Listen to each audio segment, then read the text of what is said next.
start. I started the recording, and I'm going to call today's Zoom session of LA Jews for Peace to order. We're very lucky to have Diedra Robinson and Matthew Hews of IfNotNow joining us. And IfNotNow is one of the most active and leading voices in fighting for justice and peace. And Ellie will introduce them in a moment. But as always, I'm going to take a couple of minutes to show you what's coming up. In a month, on Monday, the 15th, Jimmy Taba and Yossi Ken, our own Yossi, are going to talk about the Abraham Initiative. Now, the Abraham Initiative is not the Abraham Accords, which joins Arab countries to Israel. Abraham Initiative is an Arab-Jewish Israeli organization fighting for equality in Israel. A month later, on the 19th, we have a whole bunch of people, Amira Saunders, Gideon Yefet, who's with us today, and Yona Kidron. And the title isn't quite right yet, but they're going to try to explain to us how Israelis see this whole situation. Do you want to say a word or two, Gideon? I guess not. Okay. And a month later, we have James M. Dorsey. He is been active in this business for about 50 years. He lives in Singapore. He writes a blog called This Turbulent World, which is pretty interesting. And he's going to talk about how the politics of all this are fitting together in September, when he's going to be talking.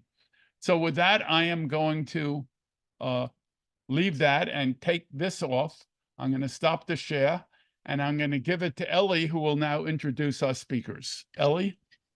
Wonderful. Thank you. One other thing. Everyone, please mute themselves until we have the Q&A. Go ahead, Ellie. Okay. Thank you, Jeff. Uri, I look forward to that story. You know how much I love your stories. So maybe some other occasion. But I'll remind you something about the currency that Israel has been accumulating, and it's something about probably quashing it later, and not cashing in on those more karmic dividends. Anyways, I wrote a few things down because I tend to garble my words if I don't write things down. My name is Eli Levy. Can you guys hear me okay? Okay, wonderful. So I've been involved to various degrees with IfNotNow since 2019. Currently, I'm involved with the Los Angeles Direct Action Committee that plans and execute events that promote the overreaching goal of IfNotNow, which is to organize so as to promote equality, justice, and a thriving future for all those in historical Palestine, as well as for all of us in our respective communities. And actually, as I look at my screen, I see Gideon Yefet, I see Yossi Chen, and both of them have been involved with IfNotNow to some degree or another. In fact, both of them were arrested again in an anti-AIPAC function in Hollywood not too long ago. So Yossi and Gideon are familiar with IfNotNow as well.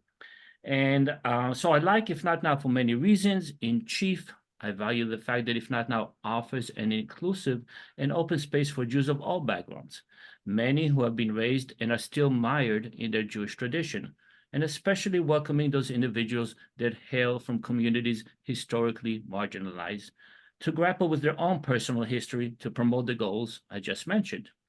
Particularly appealing to me is that IfNotNow is bold and in calling out and disempowering the political, economic, and social entities and structures that finance global oppression, that, not so incidentally, have had the sword and bloody linen in full display right now in the tragedy that's happening, unfolding in Gaza, not to mention the West Bank, and of course, inside Israel proper in its current proto-fascistic form.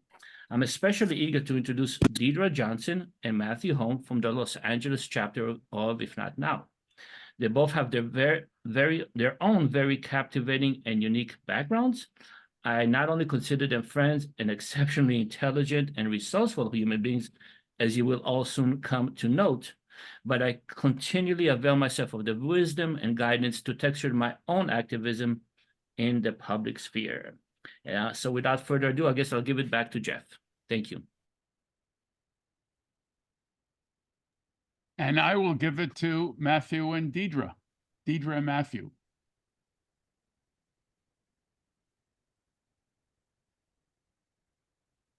All righty. Thank you all. It's 7 o'clock. It's not fully dark, but Lila Tove from the West Coast. We're gonna kind of just go through some of these and tell you a little bit about ourselves, why we organize, and why that's so important that we need each other in this movement. As Ellie mentioned before, or if not now, we are a multiracial, multi-ethnic, cross-class movement of American Jews who are organizing our community to end US support for Israel's apartheid system and demand equality, justice, and a thriving future for all Palestinians and Israelis. We're fighting for a vision of Jewish liberation, which recognizes that our safety is intertwined with the safety of others.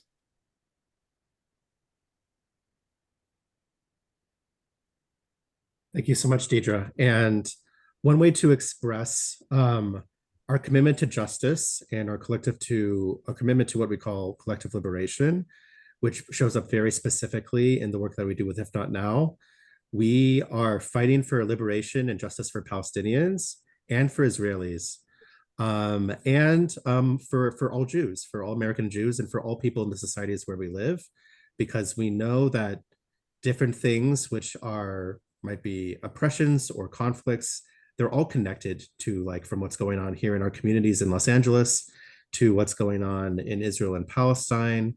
And we know in order to really find justice and to fight for it and to realize it, we not only have to be able to show up as our authentic selves. So Diedra and I are both going to speak about the nuances of our identities, but also just with our identities as Jews, we're also fighting for our own liberation, our own justice, because we know that our justice is entangled, it's inextricably linked with a vision of justice for Palestinians and for Israelis. And so we're grounded in a quote from Pirkei Avot, one of the Mishnayot from chapter 1, I believe. And I think people are probably very familiar with this in this group. So Hillel says, Im ein ani li mi li, if I am not for myself, who is for me? Uchashe ani latzmi ma ani, if I am only for myself, what am I? Ve'im lo achshav imatai, if not now, when? And that's the origin, as you might already have gathered, of our name, if not now. So really thinking this through, really this ancient, from the 1st century CE teaching by Rabbi Hillel, really guiding us in our vision of collective liberation. And I think that's incredibly powerful, and why part of, like, Ellie and Diedra and I are part of this work together. Next slide. So here's a little background of IfNotNow. There's so many stories and so much to this, but especially for, I think, a lot of folks in this group who have been part of these sort of like discussions for a long time, and just we're all so incredibly inspired by not only the work that you all do, but also like the persistence and the courage to do so, even when it's difficult, even when it might result in ostracism from different communities. So hopefully all of your experiences in history make sense when we sort of like put the history of IfNotNow into that. So during the violence of what the Israeli government called Operation Protective Edge, the war in Gaza in 2014, starting with a cohort and then building to a movement of young Jews, were angered by the overwhelmingly hawkish response of the American Jewish institutions, whether you're talking about federations, synagogues, Jewish camps, what have you, and how they've just unconditionally supported the government of Israel in these situations. And they came together under the banner of IfNotNow to demonstrate their resistance to that sort of like conformity of politics, conformity of vision, demonstrating the beauty of Jewish ritual and our authentic Jewish identities, and moved by the moral anguish inspired by Hillel's 3 aphorisms in questions that we just shared. And they organized actions starting in a few cities where they lived and moving to really a dozen cities and even more. We have 10 active chapters at IfNotNow, but even more like smaller groups that folks are organizing under. Back in 2014, as of now, mourning the loss of both Israelis and Palestinian lives, but also putting forward this vision of collective liberation that comes through action. And back in 2014, they had 3 demands, which, come to think of it, are pretty resonant with our demands in this moment, which are to stop the war on Gaza, or as we say in this war, ceasefire now, to end the occupation, and for freedom and dignity for all, whether in Israel-Palestine, here in America, or beyond. And Right. Oh yeah, I was gonna say, go ahead. you're gonna learn a little bit about us first, and once you kind of learn who we are and the stories that we're bringing to this work, it'll become hopefully more apparent why we feel so invested in doing this work.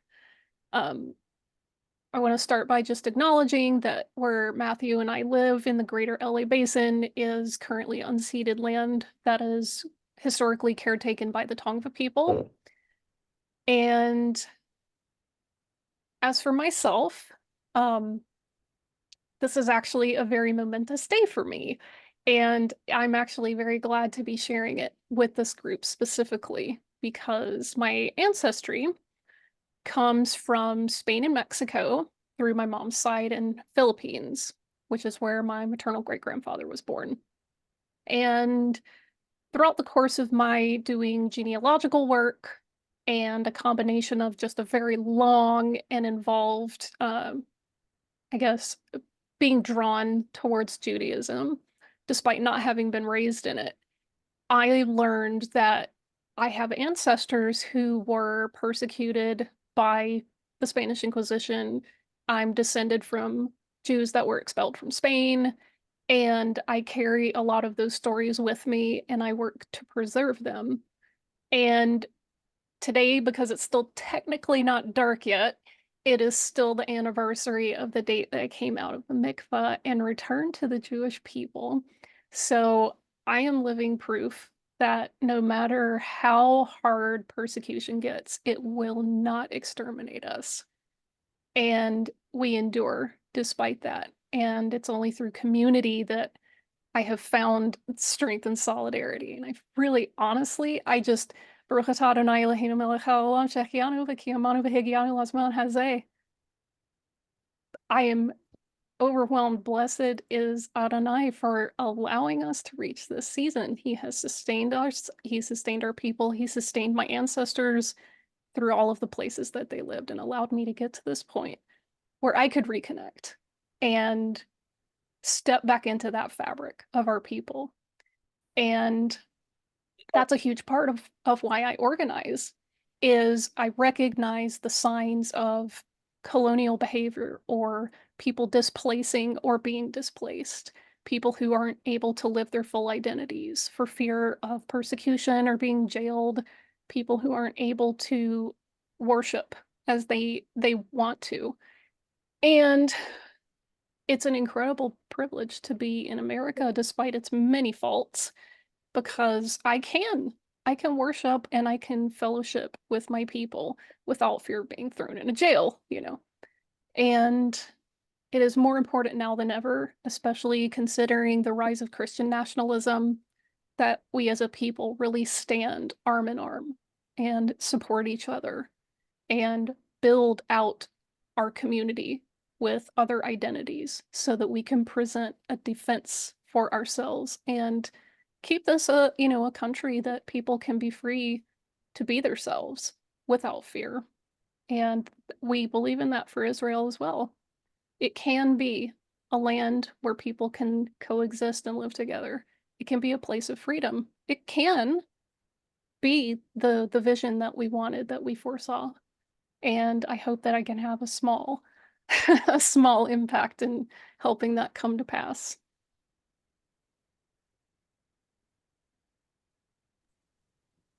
Thank you so much, Diedra. Mazel tov, or Mazel tov, on your anniversary, and I'm so blessed and grateful to be in this moment with you and your friend, and resonating with why you do this work. I'm happy to share a little bit about my heritage and my background, and then to answer this question of like why I organize with If Not Now.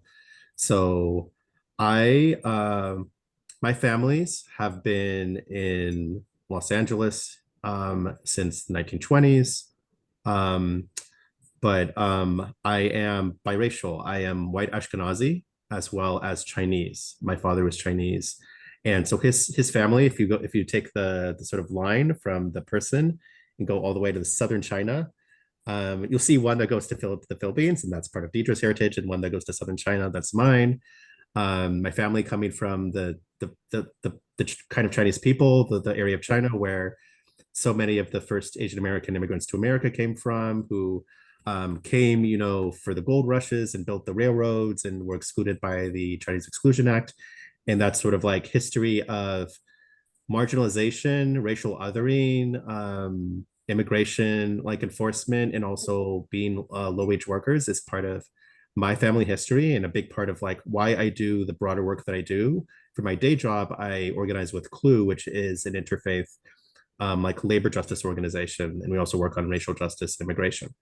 And so that is so fundamental to the work that I do, as is my Jewishness. So I have Ashkenazi ancestors from Central and Eastern Europe, places which are now Poland, Ukraine, Hungary. But and folks who came to the United States in the 1800s lived in different places in the East Coast before coming to places like Boyle Heights, West Adams, and LA in the 1920s, coming from a familiar, or what I assume to be familiar, Jewish story, or, Ashkenazi story, not even the only Jewish story, or even among a few, but like of, persecution, escaping from pogroms, making their way to this country, facing different kinds of marginalization, but also being able to assimilate into like whiteness and sort of like economic structures. That's also like roots me in the broader justice work that I do. But then I realized that, like, especially as I've gotten deeper into, If Not Now, within the past year, and other sort of forms of working on Israel-Palestine, that all of my family histories and my identities also compel me to fight for justice for Palestinians and Israelis.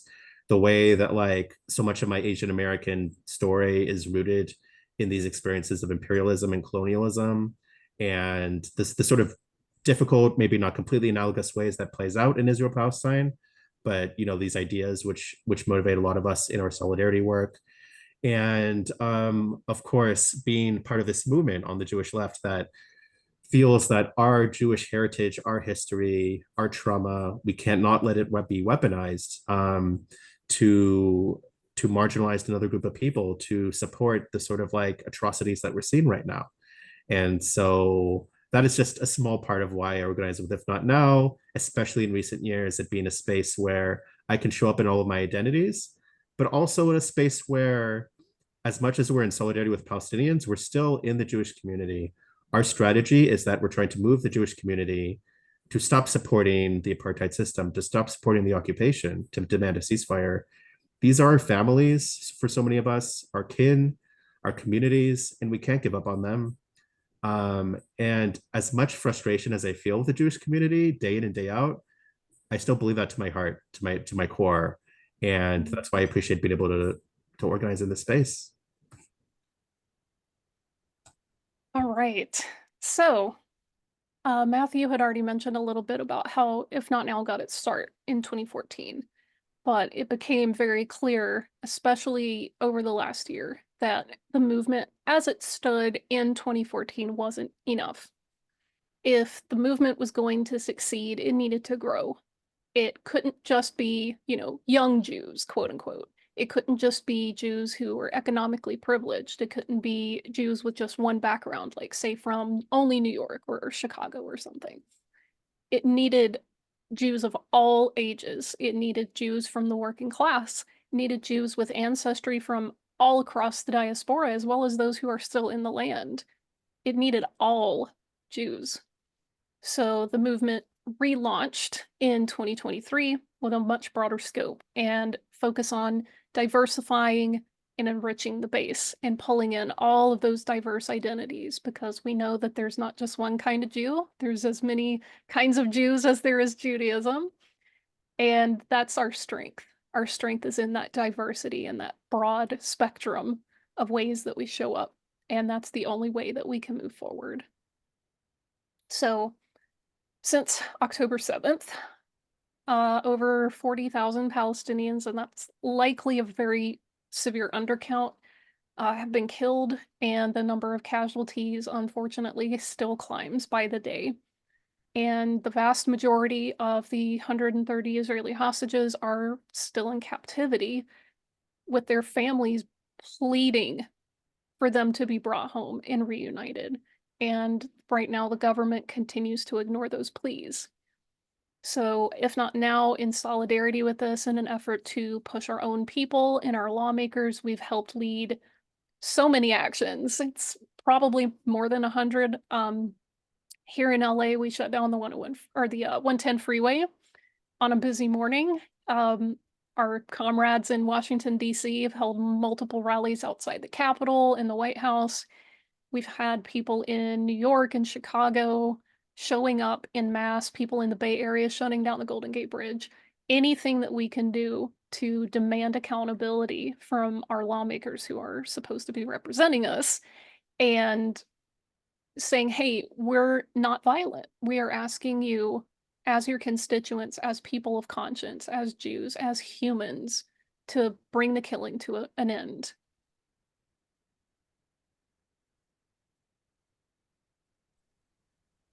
Yeah, thank you, Diedra. And I feel like we could take all night, like recounting all these incredibly powerful actions. Diedra mentioned the 110 freeway action. There have been all-day Shiva vigils at Kamala Harris's house in Brentwood. There have been, even 2 days after October 7th, a mourner's Kaddish, and Hanukkah actions, Passover Seders. There's been so many opportunities, whether like very intimate processing spaces or spaces for ritual and mourning, to like these incredibly like big and powerful actions where we've risked arrest or taken action in solidarity. I've been so incredibly inspired, but also we've brought in so many people in the movement. So like, like any organization, we've had our, any movement or organization has like sort of like ups and downs across time for like how engaged people are. Like, immigration justice, people were very engaged in the Trump era because he was like this evil specter of like being the anti-immigrant. But even though Biden's doing the same sort of things, like deporting immigrants, detaining them, he represents a different thing. So like, engagement is lower. So like, IfNotNow has been stronger, but as Diedra mentioned, like before October 7th, it was just a small core group of people. I think Ali was part of that, right? And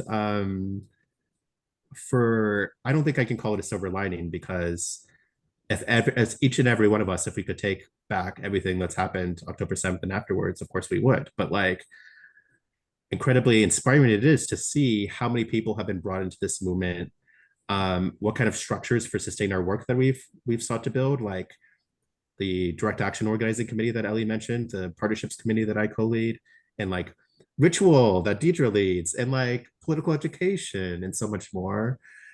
But even focusing on the actions, I just want to even name that like we're not stopping. So like we had a Shavuot action, a teach-in at Adam Schiff's office last week.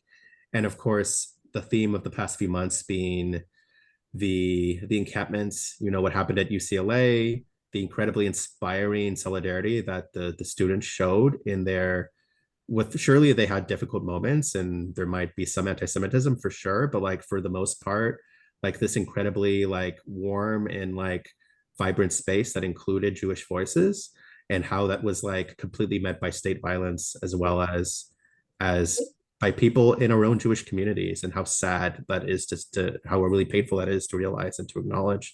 So like we've supported, students, we've supported people taking action, and just incredibly inspired to see that. And as someone who co-leads the partnership committee, something that I'm very proud of is, especially in the post-October 7th moment, is how we've really valued coalitions and partnerships and built our community. So not to say that it was all never like this before, but like, the origin story of IfNotNow started as like people who came from like very pro-Israel and like white Jewish communities, or mostly white Jewish. And who then like learned something and or like had a transformation, and so they're sort of like turned away from that, formed their own communities, and are still like trying to move the larger Jewish community, but like didn't always value partnership with like mostly non-Jewish, especially like people of color led organizations, whether Palestinians themselves or just like other people in the broader justice movement in LA who are doing this work. Like those kind of relationships are something I value so much in the other organizing that I do, and because they resonate with my identities. And so you see here, just like only some of the partners we've had strongest relationships with. We're talking about Palestinian, Muslim, and Arab partners, but also like Asian and Latino and so many more, and Black and like socialist and other partners. And so it's incredibly inspiring to me to be able to not only work with partners to amplify our Jewish voices of solidarity, both with Israelis and also Palestinians, but also to like bring the work we're doing at IfNotNow deeper into the broader movements for justice, for immigration justice, housing, economic, labor, climate, you name it. For us not just to be this like movement in exile from the Jewish community, but actually to be part of this broader, diverse, vibrant movement. And that's so incredibly meaningful to me. Yeah, that was actually something I wanted to mention, is that it's so easy to feel like you're doing the work alone, or that you're a small, isolated community. But I remember, and this is going to stay with me probably for the rest of my life. Last, I think, November, we were looking to host a Shabbat dinner for the community. And this is still very early on, where the Jewish community in LA as a whole had kind of closed off and circled the wagons, and were feeling very vulnerable and upset. And they didn't really want to return our calls. And we were really struggling to find a place that would host, up to 200 people for a Shabbat dinner. And the Islamic Center reached out to us and said, "We'll host you." And I I wasn't prepared for that just level of kindness, to just be welcomed into their space and for them to host us and show such care. And it really showed me how much we need each other in this work. There's so many forces out there saying, "Oh, well, these people are your enemy. No, these people are your enemy." And I'm like, "No, they're not. They're friends and family. They're our neighbors. They're our community as well." And that moment, that really meant a lot to me. And I know that it really drew our people closer.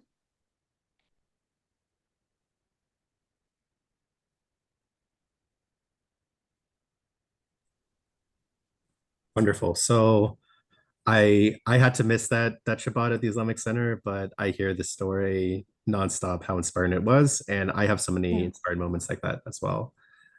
I mean, there's so much for me to say about it, but like really, even last Monday, Diedra and I were both panelists on an event that the National IfNotNow by Joxum, which stands for, we'll share about later, Black, Indigenous, Jews of Color, and Sephardim and Mizrahim. So Jews of color plus Sephardim and Mizrahim who may or may not identify as people of color.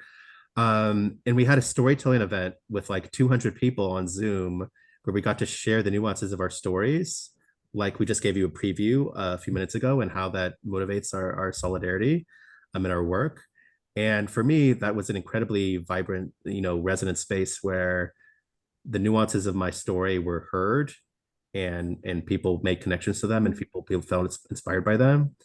And no space is perfect, but I think that like IfNotNow has had so much intentionality to not only build inclusive spaces within our movement, but also, again, like I said, be part of this broader movement. So now we're about halfway in our time, so we're looking forward to sharing some of our analysis, our political analysis of anti-Semitism, of the far right, of the left, of Israel-Palestine. That sort of like guides a lot of what we do, our positionality, our intentions, our strategy. And then at the end to sort of share about where we're at in our campaigns, as well as our commitment to justice by Joxum Jews. So some of the challenges include, of course, the fact that like anti-Semitism is always an oppression. It's always wrong. It's always evil. But it's true that when a government that claims to be doing these atrocious genocidal things says they're doing it in our names, that doesn't help like our fight against anti-Semitism. And part of that is that the far right takes advantage of that to like say they're being pro-Palestine, but really they just want an excuse to share things which are legitimately anti-Semitic in their, which they claim are just Palestine activism. White supremacy and Christian nationalism are part of that. You know, something that we share with people and always blows their minds at our chapter trainings, at our different trainings, is that there are more Christian Zionists in America than there are Jews in America. In the world. In the world. And there are Jews in Yeah. the world. And how sort of like this messianic, eschatological, apocalyptic Christian nationalism is not only hurting so many of our communities here in America, but also just supporting these really destructive policies that Israelis and Palestinians are the ones who suffer from in the end. Of course, conflating the state of Israel with all Jews worldwide is not only wrong, and it results in people truly fighting for justice for Palestinians being demonized, criminalized, falsely branded as anti-Semitic, but it also harms us as Jews. It harms Israelis and it harms all of us as Jews because it takes away the power of our struggle. It muddies things, it confuses things. And it also, these sort of like this bad analysis also distracts from like larger systems of oppression that are going on. Like when we see that our Jewish community demands like that police take violence against college students because that's what's necessary to make Jews safe, which is not only not true, but it tells the world that we support like using police against like vulnerable communities, and that's dangerous and that's harmful to us. So we're looking forward to share this analysis, and I turn it over to Diedra. Yeah. The some of the slides or the little photos I have here are from just the last several months of, you know, typical social media cesspit kind of stuff. You have your Holocaust denial, you have people showing, there's a lady holding a necklace, and you can see the monk and David, but you also see her holding up the white supremacist black sun, which is a known symbol for the far right. And there's also another slide, which we'll get into. But if you happen to find yourself online and on any kind of social media, it can be bad for your mental health. But if you do want to kind of keep things in mind and go, is this person actually pro-Palestine or are they actually just anti-Jewish? Look for accounts that were created immediately following October 7th. Accounts that only follow like far right reactionaries like, you know, Ben Shapiro and talking heads that are, what's his name? Jackson Hinkle and Alex Jones and those types. They post dog whistles or anti-Semitic tropes, or they say things that sound like they might be coded references. If they say something about George Soros, that's often a coded dog whistle about Jews. It kind of plays off the idea that there's a secret cabal controlling things behind the scenes.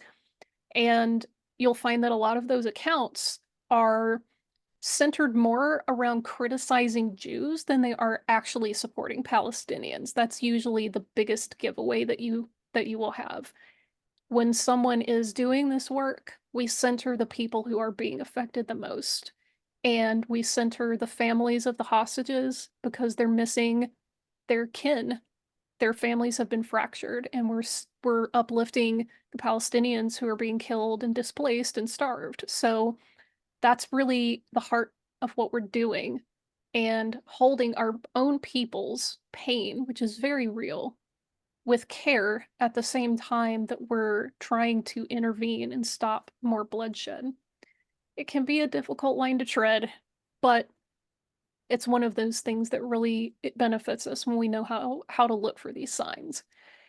And Christian hegemony, which we're all unfortunately familiar with, a lot of the anti-Jewish narratives that had their roots in medieval Europe still continue in various forms today.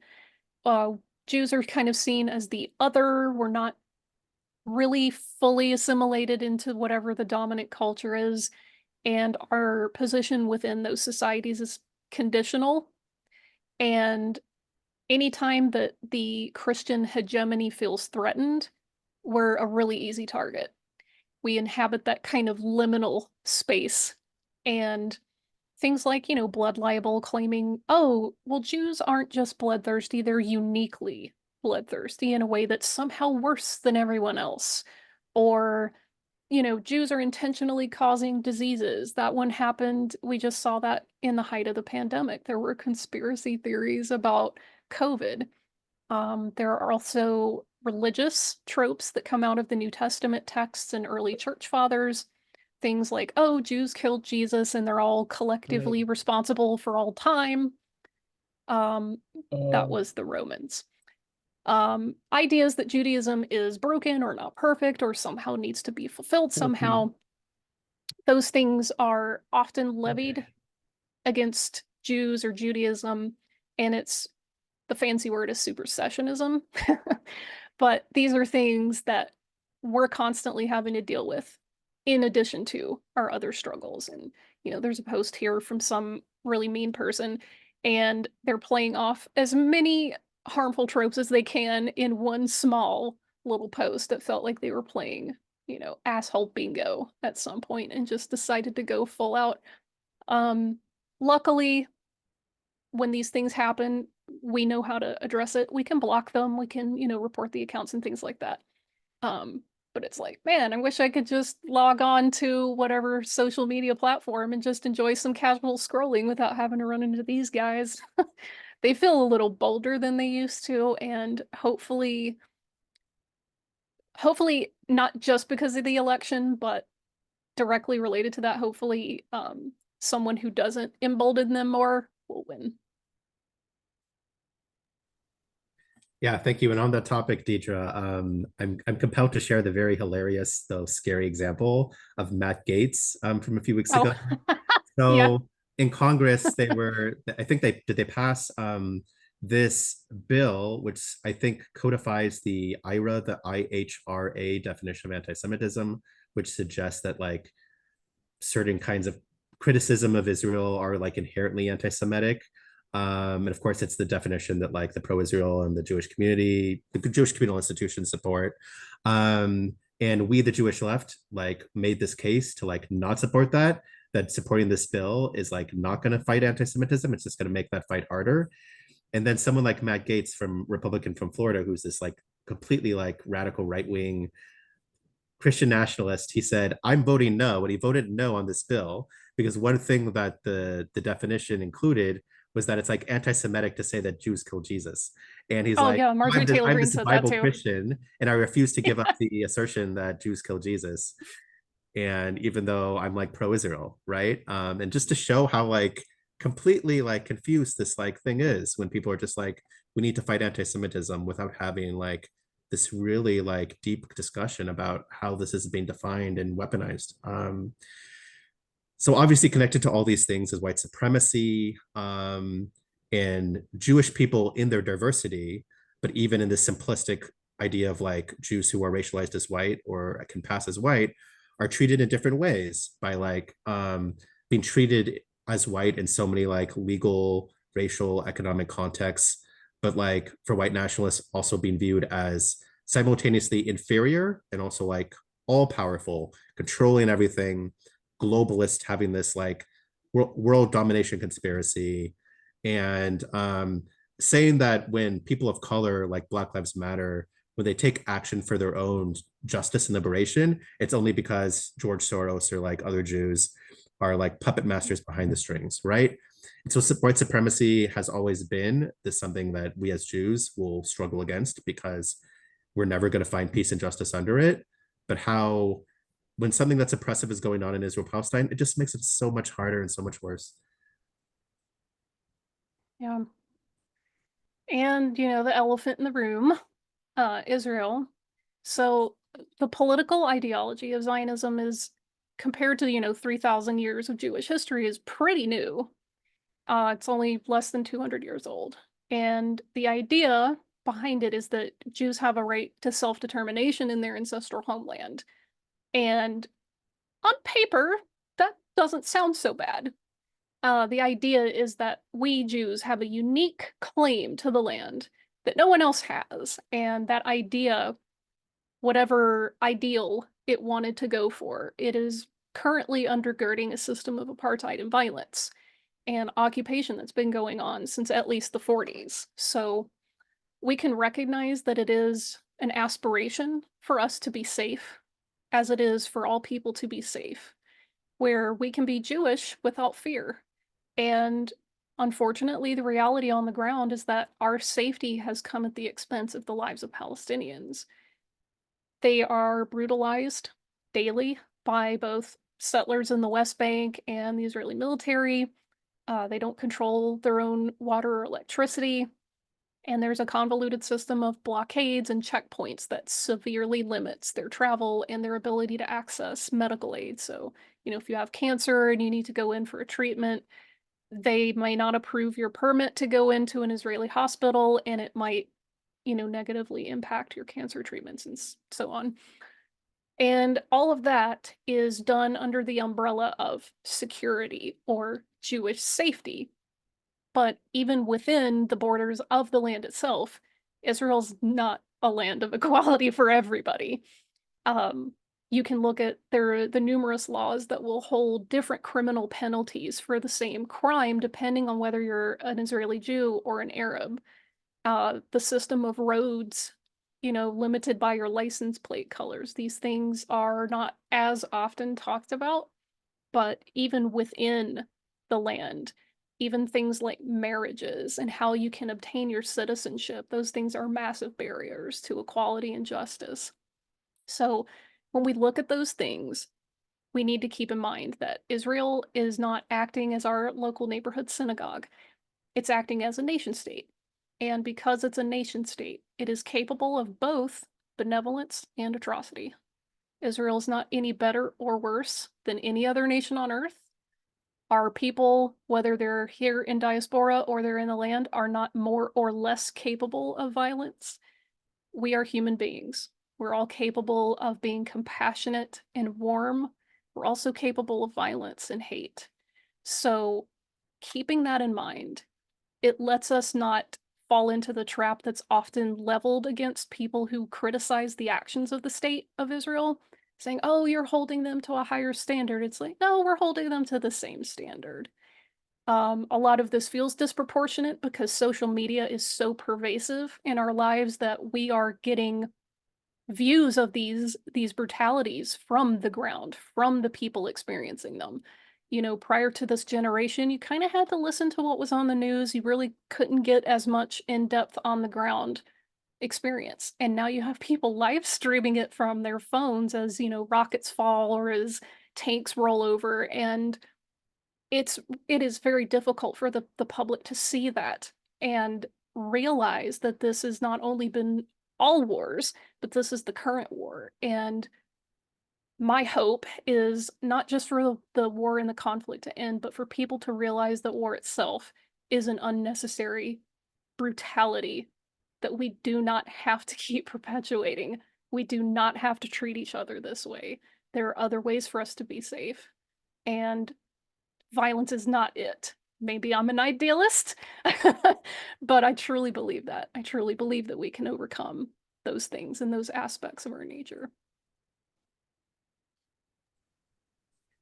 Thank you so much, Diedra. It was really powerful and deep. And of course, I know folks have, probably a lot of things in their analysis of Israel and Palestine that resonates, some that you might disagree. And I really look forward to the question and answer for us to sort of get into that. So we're going to spend the rest of our time talking about by Joxim Jews, which we defined a little earlier, and how IfNotNow has been very intentional to uplift our leadership in the past few years and how that sort of guides the work that we're doing. But before that, it's necessary to say that, like, even for white Jews in IfNotNow or in the Jewish left who have, like, maybe are very economically privileged, who like grew up at the center of like Jewish like communal life, like they are marginalized because of their politics, because of their actions and views in solidarity with Palestinians. So, and then we need to say, like, call the Chomer, like all the more so might many Bijoxim Jews like face that marginalization and other marginalizations based on their identities, right? In the larger Jewish community, in the broader left, the non-Jewish left, and in the Jewish left. But like everyone in the Jewish left feeling like well, not everyone, you know, people's experiences are different, but like feeling a lot of isolation from the broader Jewish community because of, right. Diedra just shared with me before we went on that like Shalchavit High School like censored their journalists from covering a Palestine protest because it's like they need to completely hide like views other than our own from our community. That's the idea. Isolation as well as marginalization and like the erasure of their identities.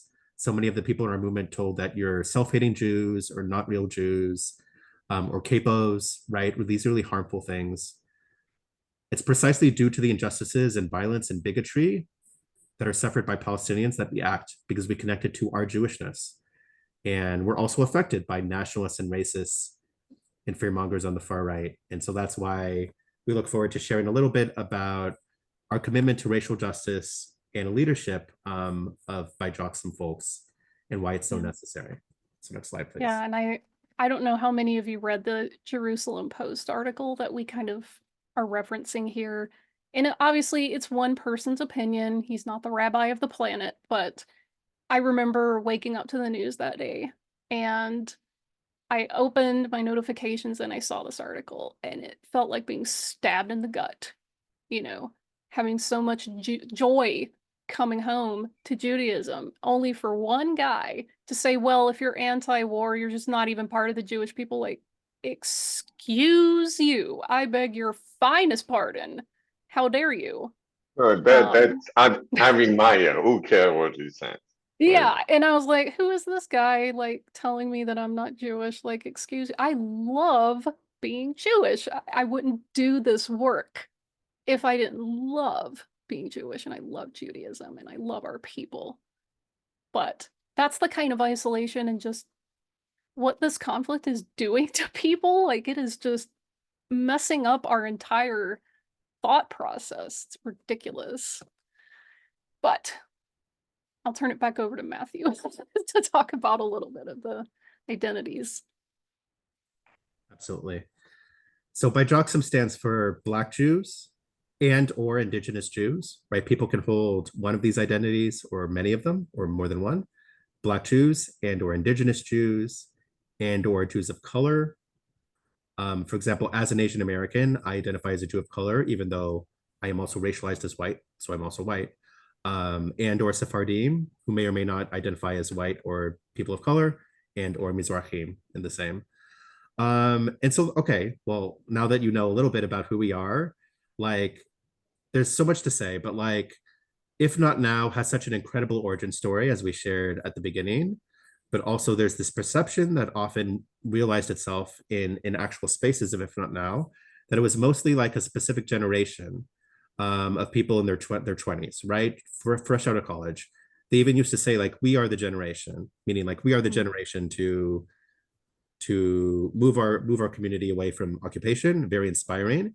But like, you know, in order to truly like find justice for our community, we have to be intergenerational for one, but also there's this perception, which I perceive too, that it's centered like a very privileged and like everyone knows each other cohort of like mostly white Jews from the centers of like Jewish community, from these very Zionist communities, but like not centering the voices of Jews of color who sort of are often outside of like those Jewish communal centers because of their racial otherness, being excluded because of the racial otherness, or just because of the fact that like I grew up in Cerritos, which is majority Asian American, but like not very Jewish. So I lived outside of what we call the Jewish community of LA. And just sort of like that itself being some sort of like marginalization that sort of set me apart from a lot of the people who became the initial cohort of IfNotNow. So there's so much more to say about this, but like IfNotNow in the past few years, in its strategic sort of like reboot, also like has really committed itself to uplifting the leadership of BIJOXM. So we have an incredible BIJOXM team of, I think, almost 100 folks from across the country, but also leadership structures within our different chapters like LA, but also like there's safe space now, I think, for like naming white hegemony or like harm against folks of color that might exist within our spaces or might occur within our spaces. But I think for me, it's also that broader picture that I named. It's also like not just being this like alternative voice in the Jewish community, but also being this voice of solidarity within come to think of it, you know, you live in LA City or you live in LA County, you live in a majority non-white place, right? And so our Jewish left has to be part of and support and like uplift and like be an integral part of these broader movements in our BIPOC communities. And it's always a work in progress, but I'm feeling so inspired that we're here. And I'm going to turn it over back to Diedra to say more on this, and then we'll wrap up with some resources we want to share. Yeah. It's mostly just when I go into a space, I always am looking for experiences that kind of reflect my own journey or reflect the journey of my ancestors.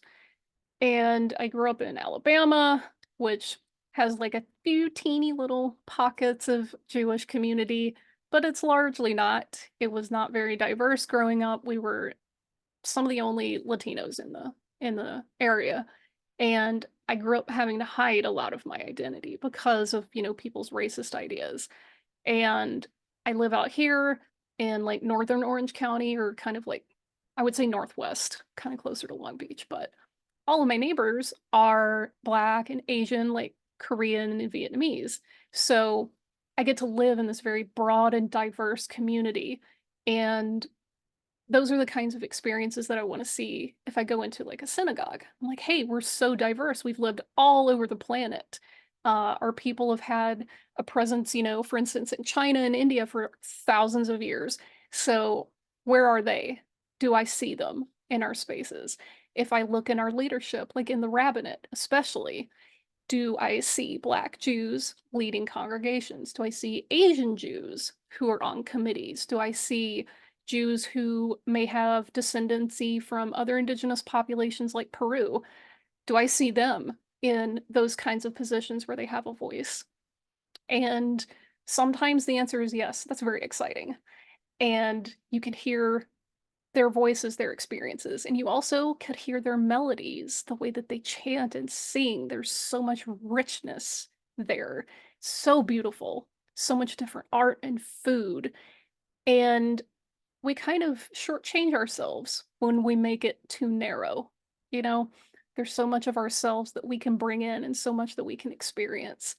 And that's why, you know, we need that broad, diverse, integrated coalition in our spaces. Part of that's a whole journey for me that we could talk about some other times. It has a lot to do with my genealogy work, but we've got some resources here. The most important link is at the very top, the bit.ly, bit.ly. It will give you the proper document with all these things linked in. So if you don't copy any other, just copy that top link. It'll give you the page that all these are on. If you want to get involved with IfNotNow, either in LA or nationally, you're welcome to get involved with a chapter. And you can do that by just clicking on our little intake form, picking the city that's closest to you, and just saying, hey, I want to get involved somehow. You can sign up for an event. Sometimes there's one in your area. It might be something like a Mourner's Kaddish or a Shavuot. It might be an action. There's all sorts of different ways to get involved. And if you're just like, hey, I'm not the kind of person that's going to be out in the street carrying a protest sign, but I can donate. We welcome that too, because it does take a lot of resources to keep this going. So we have memberships available for people who are Jewish, and we also have allyships and sustaining memberships for that. If so, you're not Jewish and you're like, no, I just believe in the work and want to help. So those are all available ways. Also, just, you know, tell your friends and family, hey, I listened to a couple people talk and I liked their ideas and want to subscribe to the newsletter. That's also really helpful because, you know, sometimes people either don't know that we're here or they might have a wacky idea about the work that we do or the things that we believe. So thank you for allowing us to come speak to you and share a little bit about ourselves, and we're really grateful to be able to do that. Amen. Thank you, Diedra. And we look forward to questions. Okay, very good. Thank you very much. And I will have the bit.ly URL. Just a second, I'm getting a double voice. the bit.ly URL on the email that has the links for the recording. Okay. And so if you want to ask a question, go into the reactions and raise your hand. And I'm going to do that. But I'm going to ask Diedra just a very quick question to begin with. You showed us a woman with a Star of David and this white supremacy thing. Can you explain what the hell what message she was giving? Oh man, that was okay. So the account itself is a white supremacist account. That was their whole thing. And that person, in their mind, thought that Israel, for whatever reason, could be described in a way that felt comfortable to other white supremacists.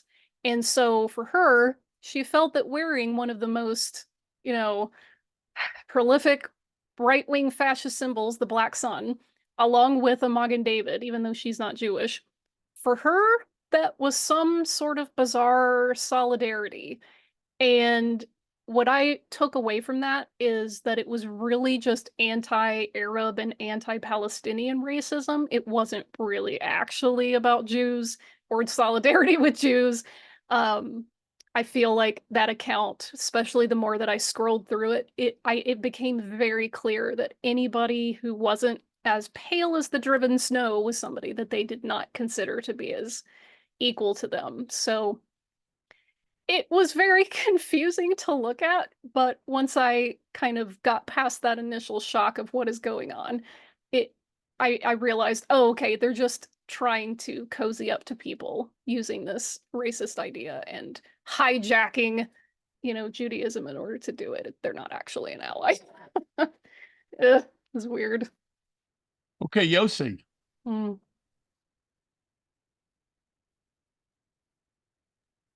Yeah, hi. Can you hear me? Mm-hmm. Hi, Yossi. Okay, thank you. Yes. I want to ask you two of your questions that maybe you're not ready because it's something that it's not talked too much in the US about.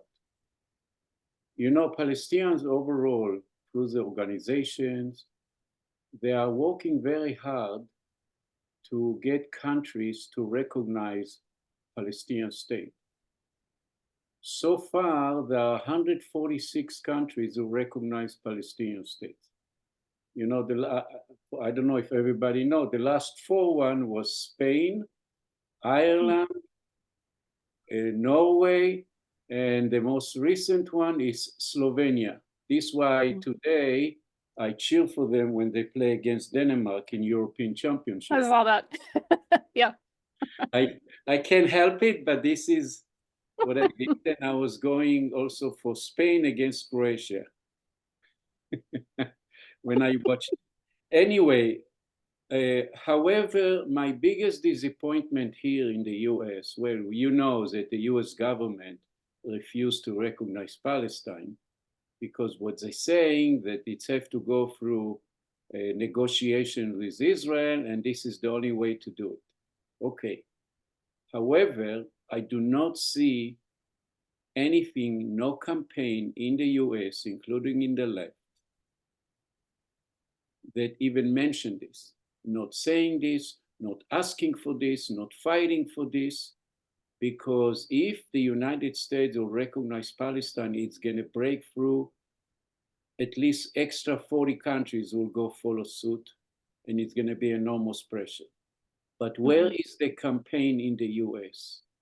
And I ask also why INN is not part of this campaign, why JVP is not part of this campaign, why even supporters of standing together not part of this campaign. It's like everything was not even discussed. I remember I put some posting in INN, I put posting other about this issue, and only 2 or 3 people acknowledged this and went through. So I wonder if you can please react to this and see where you are on this, the fact that they need to recognize Palestinian states. After repeat again, I was going to say, do you want the answer as if not now, or do you want the answer for Diedra? Because those aren't necessarily the same. You know what? Whatever you have in your mind, and also Matthew, whatever you have in your mind, it doesn't matter. I just would like to hear how you respond. I tend to follow the Palestinian organization's lead on that one. Some of them are for 2 states, some of them are for one like binational co-led state, and I don't want to make that call for them. So I tend to listen to what they want, and whatever kind of becomes the dominant ask, I'll follow their lead. I'm more focusing my energy on fellow Jews to try to get them to not feel so uncomfortable with the idea of ending occupation and letting people actually exist next to them than I am trying to dedicate energy to like the statehood. Because again, I don't necessarily want to say this is the one right way to do it, because that's definitely not my call. I don't live there, so I wouldn't presume to say you should definitely have 2 states or you should definitely have one, binational state. Not my call. I will follow Palestinians' lead on that one. I think it's not this issue. Mm. 146 country is a power in the world. It's 75% of the member of United Nations. This is not an important fact. Even if you do not support 2 states, the Palestinians around the world, Yes. not so much in the US, not so much in the US, I think fighting my recognition. call would be to say that the United States is a massive roadblock to whatever the final decision is regarding statehood. And I feel like they're prioritizing their relationship with the government of Israel more than it's prioritizing the actual inhabitants of the land. Yeah. And So we've really never been on the historic good side when it comes to apartheid states. We've dragged our feet quite a bit with South Africa. So we can be moved. It just takes a lot of action and effort to push the lawmakers to demand these kinds of recognitions. That's my very unprofessional assessment. Matthew? Okay, Uri.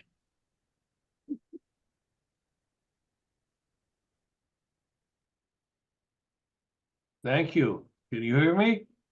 Yes.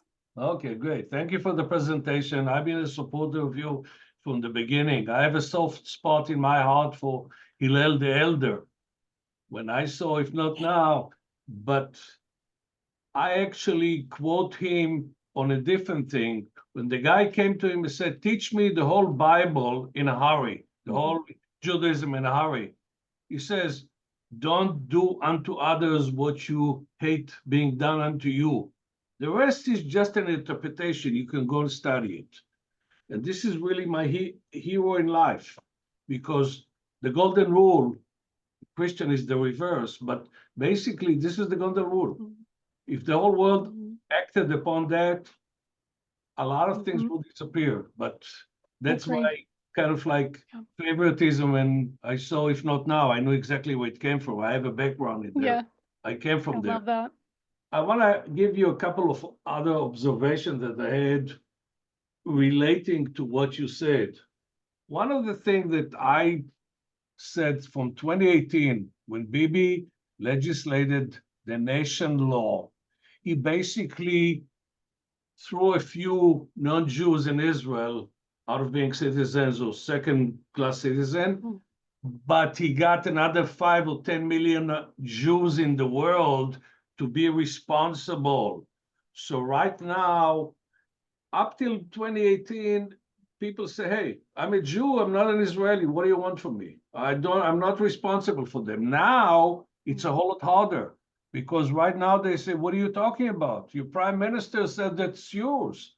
So this is a very tough thing to deal with, because we have to actually expose what he did, and he did it by malice. It's not by mistake. Maybe he doesn't do mistakes. He does them with forethought. So that's one comment on that thing.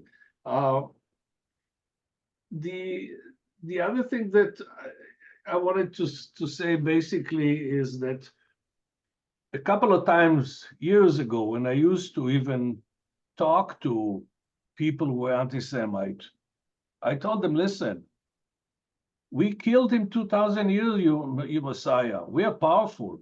Don't fuck with us. We'll kill him again. So that's my approach to that, a very militant one. When people blame, I say, yeah, we are. Respect us for that because we are powerful. I He know. came back 3 it's- days later. He's fine. It can start a war, but a lot of time it shut up stupid people who have no clue about what they're talking about. Yeah. It's not recommended. I'm just giving it to you as a Yeah. background in the sense because I've been in Yeah. this for a while. I've heard people say that, and my response is that why are you so mad? Because he came back from the dead 3 days later. He didn't stay dead, so why are you so upset? Well, there's a conversation between the Messianic Jews on the West Bank who get the support from the Christian Zionists.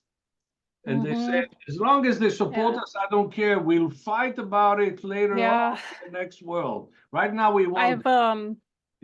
I've said this to several of my Jewish peers that do tend to ally with the right-wing Christians. I said, listen, you feel like these are allies because they, support the state and whatnot, but you're not safe from their persecution. You're just last on the list. And well, we know the script. We know the script. We've been there before. This is not an ally you want to make. They don't have our best interests at heart. But some of them say politics gets you strange bedfellows. Yeah, very much. This is their explanation as to how come they're in bed with the Christian Zionists. Now, another thing that I use when people talk about, and this is actually towards the state of Israel pretending to be a democracy. And Israel defines itself as Jewish and democratic, which I always could tell people, this is an oxymoron. It's the same way the United States would say we are Catholic and democratic, or we are Presbyterian and democratic, or we are an atheist and democratic. But the comeback is always, I ask them, is it Jewish by the definition of the law of return from 1950 of Israel? Or this is the Nuremberg law definition of Jews from 1935. And when you throw it in the face of people like that, especially the crazy Jews in Israel, you stump them because the difference is very small. In other words, they decided to, by the way, they enlarged it. In 1970, they made it that if you have one grandfather who was Jewish, that's good enough for you to immigrate. That was the Golda law because they wanted the Russians. But the 1935 Nuremberg laws are not that different. So it's kind of like when you choose to go that path, and a lot of Israelis, Jews in Israel choose that path. This is a dangerous path that they don't even have a clue.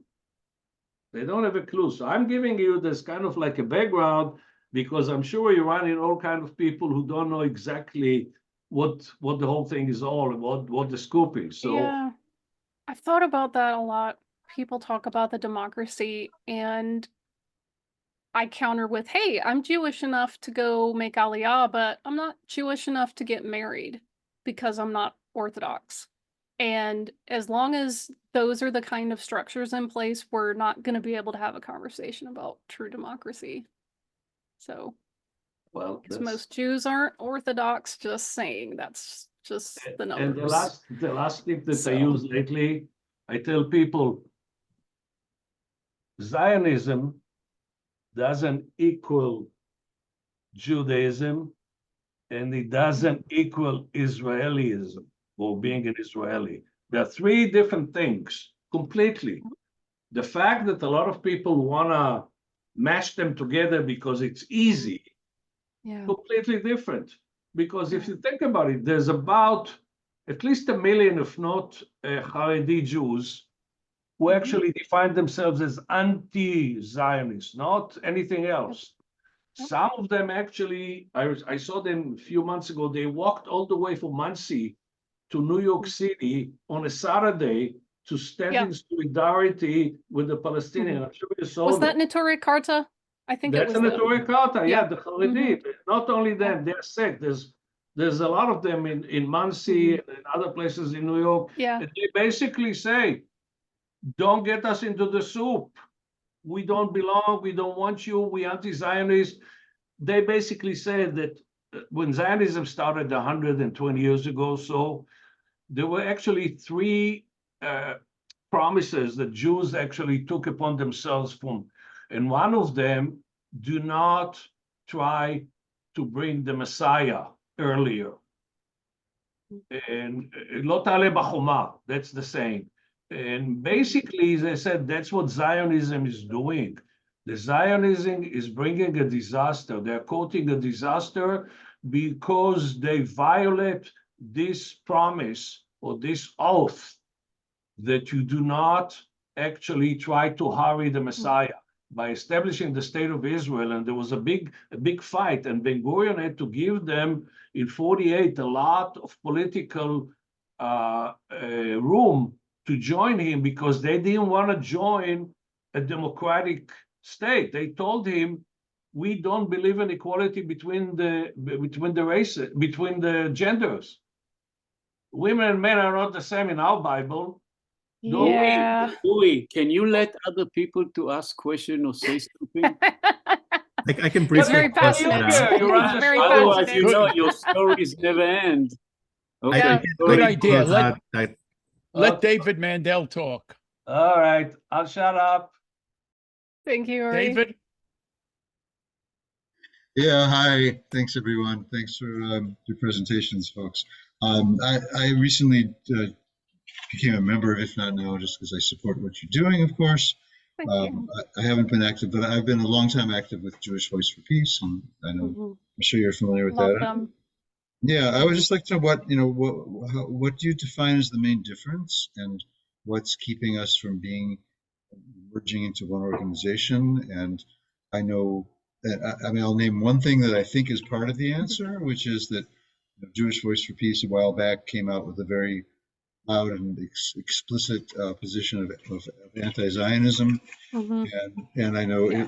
if not now has not done that, and I'm wondering specifically whether that interferes with your ability to work with some Palestinian groups. It does, but that's why Jewish Voice for Peace is there. They fill gaps that we can't, and we fill gaps that they don't. If you were to walk in to Sinai Temple in LA right now and say, hi, I'm from a Jewish organization, we're anti-Zionist, the doors would shut in your face. And what we realized very early on is that just forcing people to choose that label in order to organize with us closed a lot more doors than it opened. And some of us were talking before the stream had started about our own journeys out of Zionism and our own, understandings that developed over time. And we want to keep the door open. We want people who are on any stage of their journey to be able to come into the movement and not feel like they have to have it all figured out before they get there. If you just became aware of this stuff yesterday, come on in. If you've been doing this for 35 years, come on in. We want all of those people with us because they're all valuable. And I understand that, and I tend to agree with it. But does it at the same time close the doors for doing coalition work with some Palestinian groups? some of them, but not all of them. We have quite a few actually Palestinian organizations here in Orange County that we work with a lot. So not all of them draw such strict lines around Zionism because, there's people that know, hey, just because you don't say I'm a certain label doesn't mean that you're pro Netanyahu's government or whatever. And they're more than willing to work with us because they know, hey, you're in this for the same reasons we are. And I think another thing, as Gideon was mentioning in the chat, that JVP also pushes a one-state solution, and that also can sometimes cause more division than it does, or that is necessary at this stage. So, IfNotNow, it doesn't take a position on that because that's beyond our pay grade, as it were. I don't think JVP does either, as far as I know. Okay. But, Yeah, well, but thanks a lot. I tend. JVP definitely support one-state solution. I'm a former member of JVP, and that's one of the reasons I left. I'm an active member, and I don't think so. But Okay. we don't need to debate about that. Yeah, I was Thanks gonna a lot. say maybe And it the- varies by Maybe, chapter. Jeff, maybe you should bring some JVP representatives. the That will whole- be interesting. and the whole discussion about Zionism it could and should be a much longer one, but that's not today's Mhm. topic. So I'll Yeah, let some okay. other people, I'll let some other people speak. Thanks, David. Yeah. Okay, Judy. So back in your presentation, I have a cold. It looked like, so you said all nation states are equally not violent or all the same, and to distinguish between anti-Semitism and one of the things that would show anti-Semitism was thinking Israel was worse. Anyway, seems to me that Israel is worse that Israel, the United States. It seems like some nation states are worse than others. Could you just answer my seeming confusion? Of course, yes, because I think I know where you're going with that. Like, for instance, Russian aggression is particularly strong right now. So it's more of when a nation state forms, they're capable of choosing to be aggressive. They're also capable of choosing to be diplomatic. And right now, nations like Russia are choosing aggression. Israel's choosing aggression. Always It chosen doesn't. aggression. It's chosen aggression Yeah. since day one. So Right. aren't they worse? Yeah. Aren't they worse than like Yeah. Jamaica, for instance? I mean, Well, also America chose violence pretty much immediately. I agree. The people that came to settle here were like, oh, there's people living here. Well, not for long. And that was a very unfortunate genocide of Native Americans. So that's a remnant of colonial mindset that you can just move to a place, push out the inhabitants, and you live there now, yay. Those are things that we can move beyond, and I firmly believe that we need to move beyond that kind of colonial mindset where we can just do what we want and damn the consequences. I think the distinction is that you need to make a difference between the people who are running the government and the people who just happen to be citizens. Because I know the average Israeli probably isn't some bloodthirsty whatever. They're probably just making their 97%, life. They have their 97% families and they're not killing enough Yeah. Palestinians. great. Some of them are being But they're very not vocal born that about way. it. Obviously, they're not Right. born that way. Right. Israel as a Right. state seems to be worse Yeah. because it's made up of Jews, and Jews think they're better than other people. I mean, like I grew Uh, up feeling sorry some do, for but Jews. And it's crazy. I don't. oh man, this brings up a whole discussion about like Reconstructionist Judaism and the idea of chosenness. Yes. It's one of those things where I've tried to make my Judaism that we're different, we're not better, and being different's fine. I'm more pluralistic than I was when I was young, thank God. And I've made a point to try to find the humanity in my fellow man because, as they were saying earlier, it's so easy to just flatten everyone down and go, all Israelis are like this, or all Americans are like this. And I know that like during Trump's presidency, a lot of people around the world knew that there were a lot of Americans who didn't like Trump's government and were protesting it. And we see thousands of Israelis in the streets right now protesting the government. And that's telling me there are people out there who do not agree with the violence. They do not agree with what is happening. And they're like, look, we're just trying to make our life, bring our family back and stop the war. People are dying. Those are the things that I'm looking for. Governments. The fact that it's 2 or 3% rather than 50% seems to me like I can't help but thinking Israel is just the worst. Yeah. Anyway, It's hard. I was encouraged though. Someone that I saw on my timeline is an Israeli, and they said that within the last 2 weeks, they just happened to break out of their media bubble. And they read an article from a press that was just outside Israel. I don't remember if it was European or Canadian, but they said, I didn't realize how much we were not being told the whole story in Israel. And once I started reading, I couldn't get enough. That encouraged me. That encouraged me a lot. It's not that, it's intrinsic to the people. It's just that, hey, this is an effort to keep people in their bubble. It's an effort to keep the structures in place. And people are going, hey, I don't like this system. I want something different. And the more that we go on, we're seeing more people demand something different. And that gives me hope. It can be so easy to get discouraged, but when I see just, a random person go, hey, wait a minute, those are those light bulb going off over your head moments that I really think is going to help us. But by the way, while I'm here, let me thank you just for all point, your activism. If Not Now is Thank doing you. stuff all the time. I think you're great. I mean, Thank you. I really appreciate it. I just wanted to question that one thing, but Mm-hmm. I'm not that active myself, but I love when other people are. Thank Any you. support let me is valid. let me remind people that in 2 months, our Zoom will have Gideon and 2 other people who are Israeli Americans, and they will try to expand on what we've just been discussing for the past few minutes. Mhm. Good stuff. Okay, we've gone around the rim, and I'm going to ask a question. When I go on the IfNotNow website, it talks about an anti-AIPAC campaign. Oh yeah. And so I want to know what are the goals of this campaign, and what is the logic that you think you can do to make it work? You know what? Matthew hasn't answered any questions. I'm going to bat this one over to him. Thank you, Diedra, and thank you, Jeff. I think we had so much we wanted to share in our presentation, especially about like our BIJOXM identities in that leadership and like our analysis, that I'm very grateful that you're bringing up this campaign.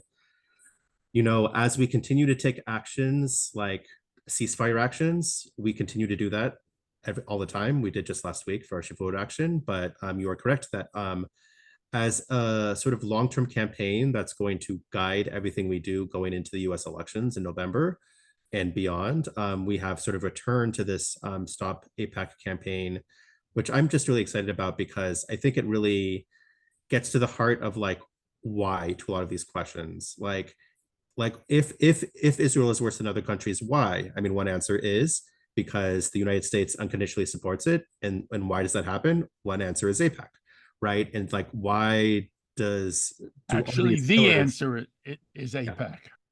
Perhaps, yeah. Like we talk about in our trainings, the pillars of support for like the unconditional support for Israel, like the military industry, like the Jewish communal organizations, and so many others. And like AIPAC like is involved in many of those. And the thing to know about AIPAC is, just to briefly like give the essence of like what we say in these trainings, is that AIPAC is not a Jewish organization. Their current like executive director, I forget his name, but it's like Christensen or something like that, who's Christian, who's not Jewish. And yeah, like, last name Christensen. It's a little too on the nose.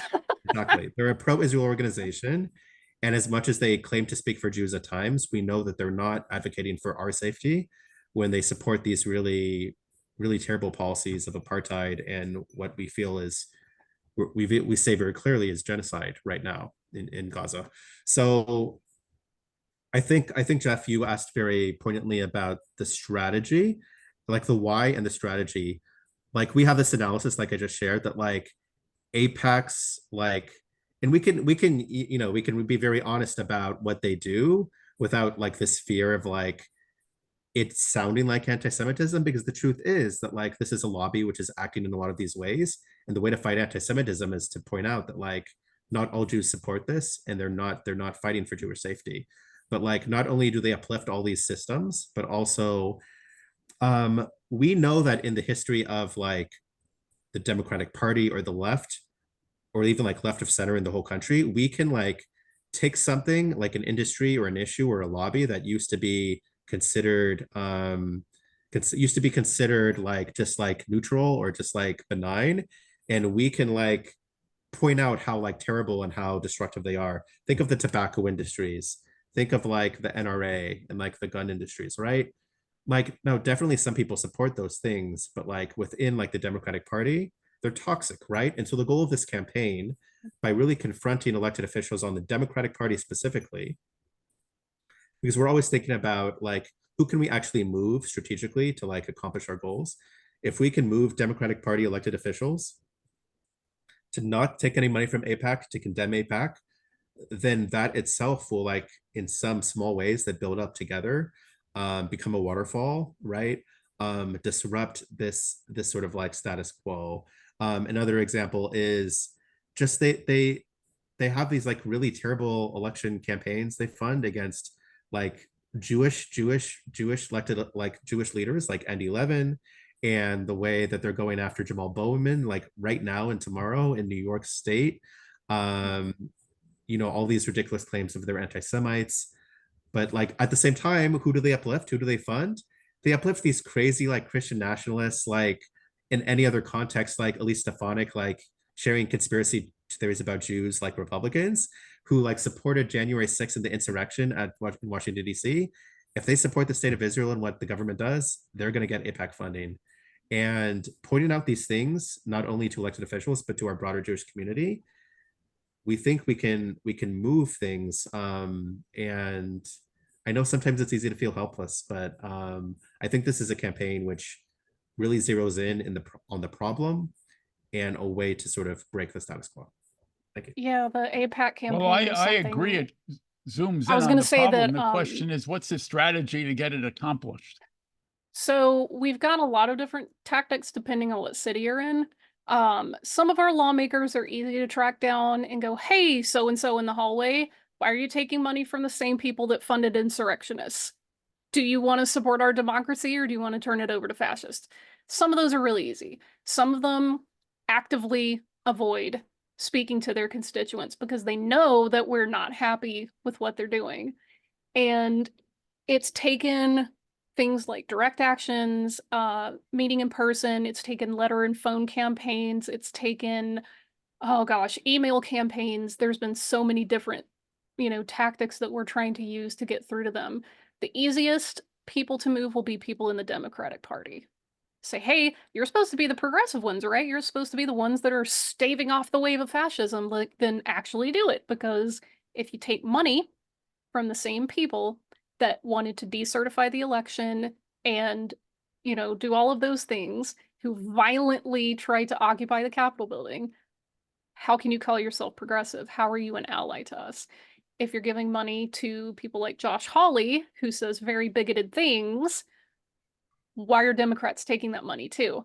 And then AIPAC started to figure out that we were onto them, and they created Democratic Majority for Israel, which is still coming from the same pot of money. It just has a better name because they, knew AIPAC was starting to get a little uncomfortable.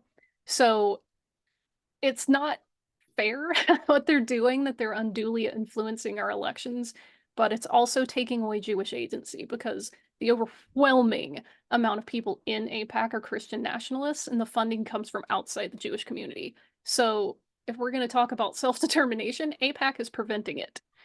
And they tend to prevent a lot of progressive legislation for, gender equality, for abortion rights and like women's rights. They're very much supporting candidates who are anti-LGBTQ. These are things that we hold up as values that we want to see. So AIPAC is a roadblock, and we're working very hard to try to remove that roadblock. Yeah, AIPAC supported Trump in 2020 very heavily, and they love Netanyahu. So these are people who we really need to get them out of our community. Is there a list We need to somewhere make of them toxic. people that they give money to and how much? Is there an actual? Yes, there is a website called Track AIPAC, and it has all of the candidates who are currently in Congress and how much money they've taken. Some of them it's only a few thousand, some of them it's several $1 million. Track, So, TRACK, yeah. Track AIPAC. Mhm, Okay. Track AIPAC. Thank you. And they have zippy graphics too.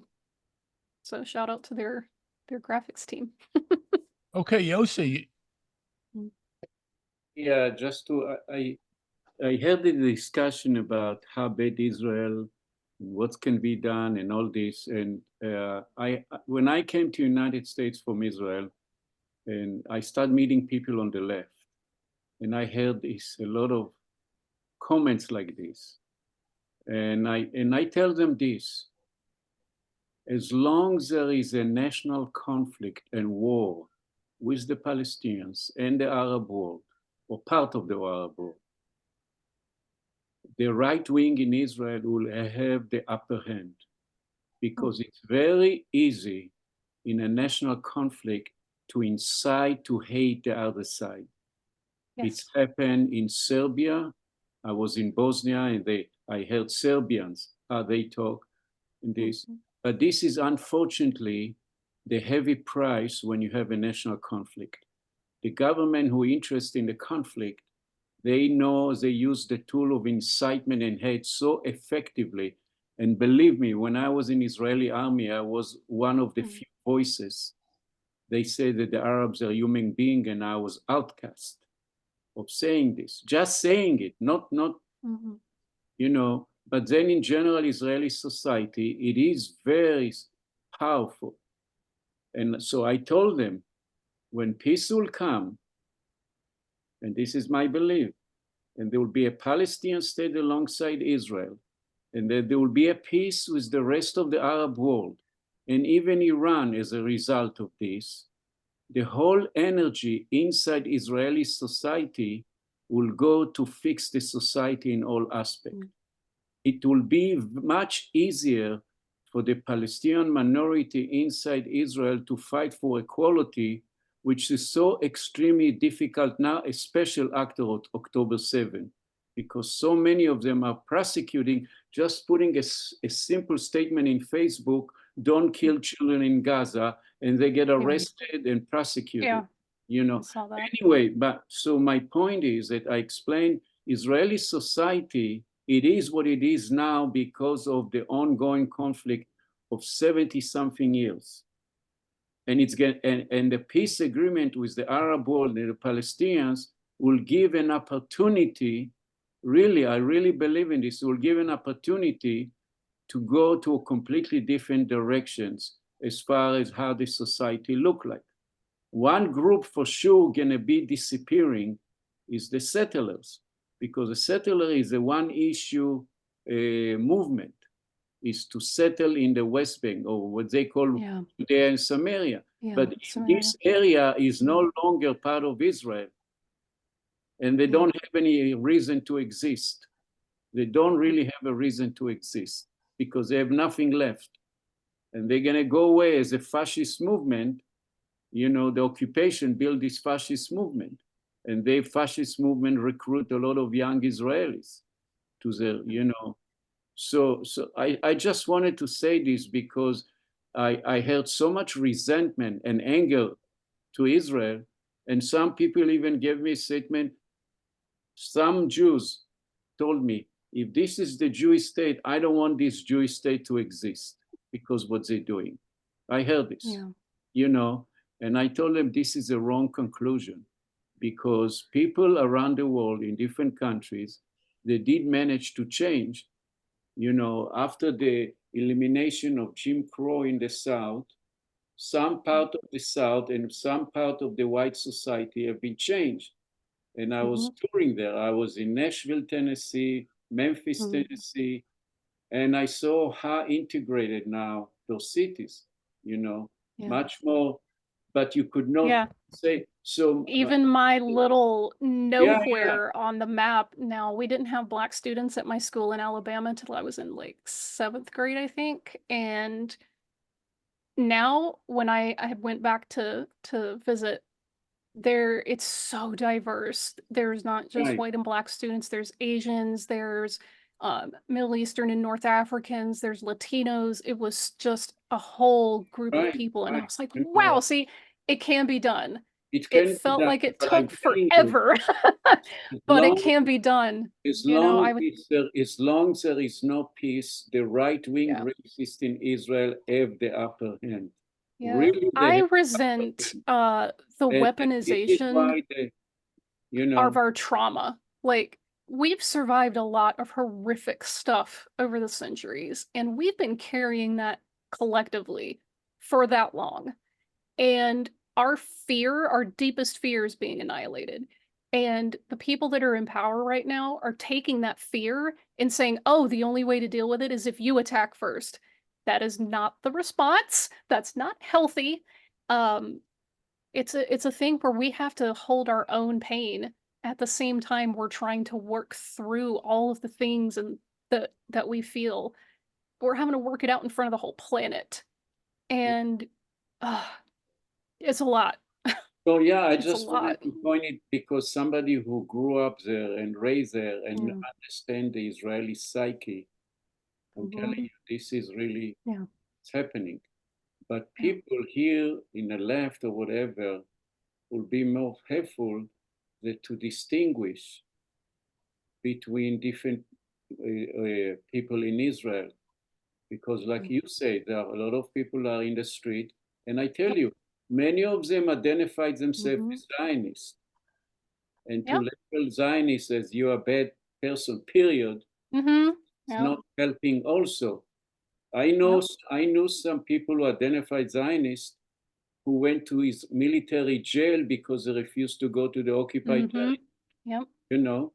But they Mhm. said I'm a Zionist. So, you know, it's not just leave this whole issue of Zionism aside. It's not helping to go and make a, you know. Okay, I just wanted to Thank you, Yossi. make this comment. Okay. Okay, thank you. I mean, Mhm. And I thank guess you I should, thank you I for guess I should, you know that you do. Oh. I guess I should admit at the protest on Saturday, I was accused of being a Zionist. Anyway, before we end, Ellie and Gideon and Assam haven't said anything. Do any of you have a comment before we go to Uri?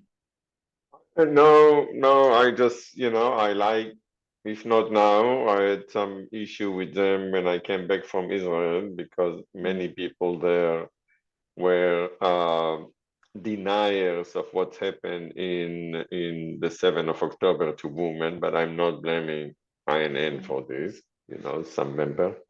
But I like, if not now, it's one of my favorite organizations. So thank you for what you do. Thank you, Gideon. It was good to see you and Yossi again. Okay, then we'll go to Uri. Thank you. Just two quick comments. I'm not gonna be long now. The first thing before we started, I told you the story about Jean-Paul Sartre in 1968. Mhm. He basically Mhm. says to the Jews of the world, in 2000 years of prosecution, you accumulated a lot of credit in the World Justice Bank. 68, he said, you're fast approaching being overdrawn. That's within 1 Ooh. year of the 67 war.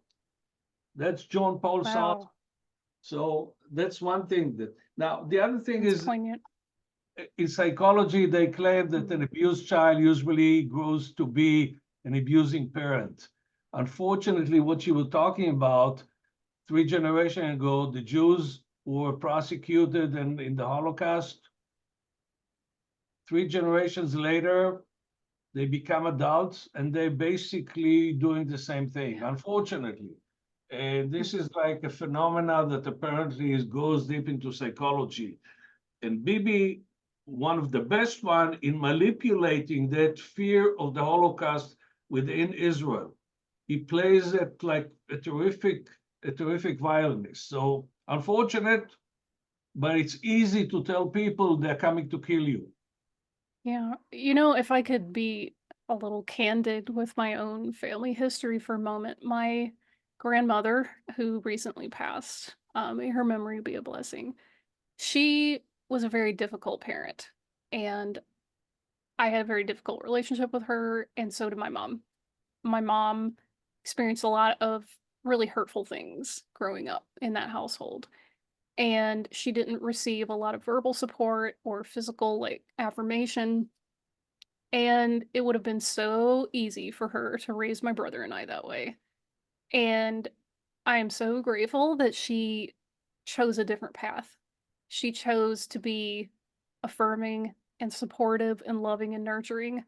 And she broke that cycle for me and my brother. And I thanked her for that because not everybody chooses that path.